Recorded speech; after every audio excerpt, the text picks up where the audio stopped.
It's nap time, and so I'm gonna work on a Silly Survey Sunday. I used to dress it up. You deserve better, but at least I'm here and doing my best. So what I want you to do is to go get your paper and pencil, because I'm not gonna wait for you.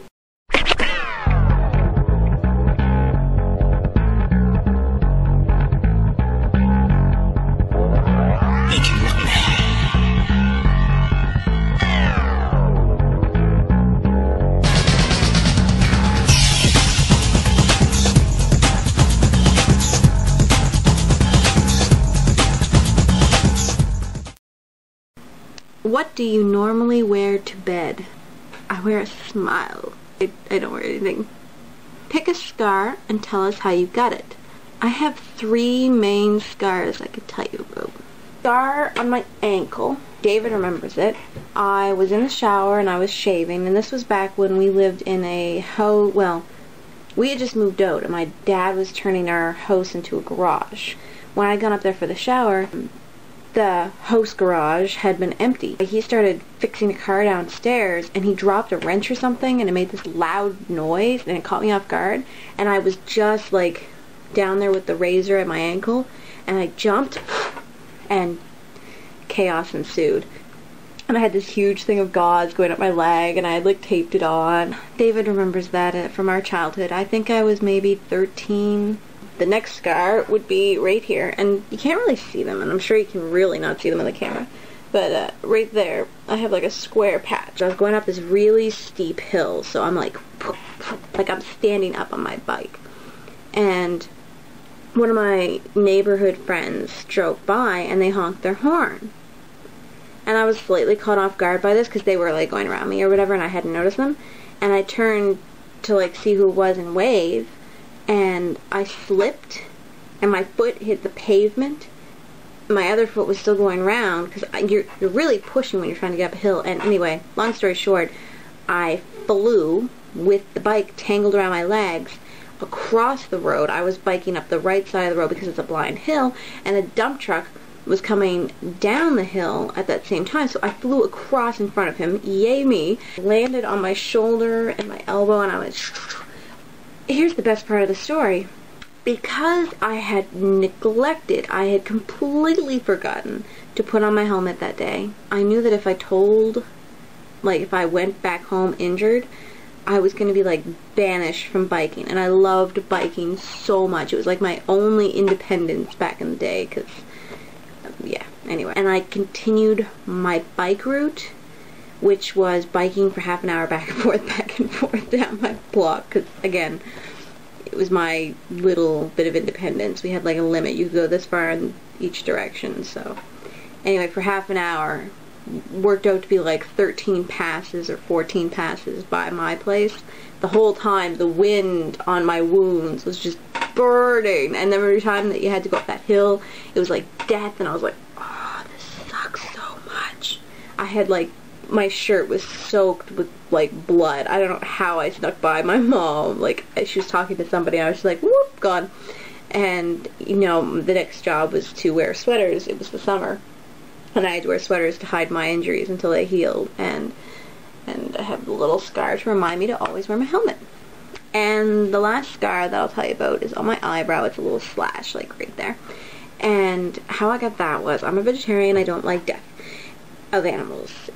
There was a mouse in my ex-boyfriend's parents' place, and they had set mouse traps up in all the rooms but his, because there's no way I could handle waking up and there being like a dead mouse. Now, I wasn't opposed to them doing it, but I just didn't want to wake up with a dead mouse. So what I did was I set up a live trap.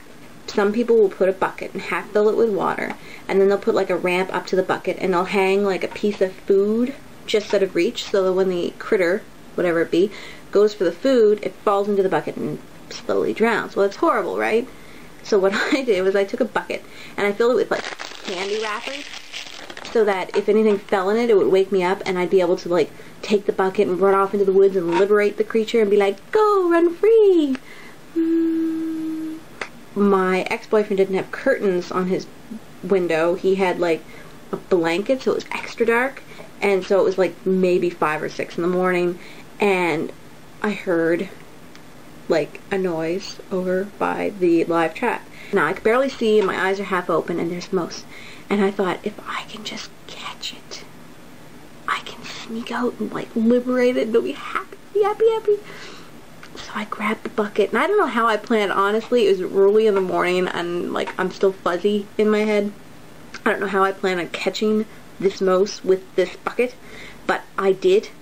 I planned on catching this mouse with this bucket and I walked into a shelf. It was eye level, hit me right there, and of course it wasn't that bad an injury, but blood is like sopping down my face because a head injury is going to bleed a lot. And this is the scary part though. My ex-boyfriend's mother has like a dark sense of humor, so you never know if she's joking, so this is why it was creepy. I assumed that she was joking, but she said it with such a straight face that I'll never know. I went downstairs to wash the blood off my eye and my face and see how bad it was. She took one look at me and very seriously says, "What did you say to him?" "Nothing. I walked into a shelf." "Sure." And walked away. And I was like, holy crap.